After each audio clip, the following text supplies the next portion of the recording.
Brexiteer bin Habib has warned that no deal is the only way to deliver a clean break from the European Union. The former Brexit Party MEP insisted Brexit must mean taking back control of Britain's laws, borders, cash and fishing.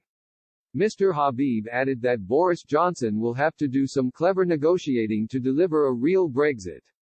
Asked if no deal is the only way, the businessman told Express.co.uk, "I think so if you define a real Brexit as one in which we get back control of our laws, our borders, our cash and our fishing, then the minute the Prime Minister signed the withdrawal agreement it was impossible for him to deliver his promises."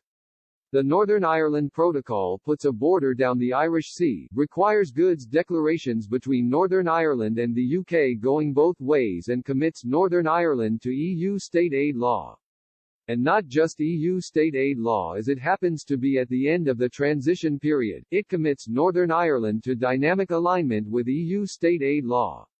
In other words, as the EU changes its own laws, Northern Ireland will have to fall into place. As a result of Northern Ireland being part of the UK, that will impinge on the rest of the UK as well, because companies and businesses that operate in Northern Ireland will be caught right across the UK by those laws. Unless the government unpicks the Northern Ireland Protocol as a very bare minimum, we cannot regard any deal that comes out of government as one that delivers a genuine Brexit. He is going to have to do some really nifty negotiating to get what I think any independently minded person would regard as a proper Brexit. Mr. Habib also predicted Britain and Brussels are almost dead certain to strike an agreement. The ex-MEP insisted no deal is unlikely as the UK is simply not prepared for it.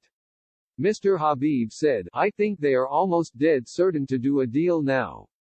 I think there's no chance of no deal. Apart from anything else, the UK is not ready for no deal. If we were going to no deal on December 31st, the country would need to know how we are going to be dealing with goods coming in from the EU in terms of tariffs and everything else, what it would need for the movement of capital between the EU and the UK, what it would need for travel between the EU and the UK, what it would need for double taxation of profits for companies who have subsidiaries in the EU and parent companies in the UK and vice versa."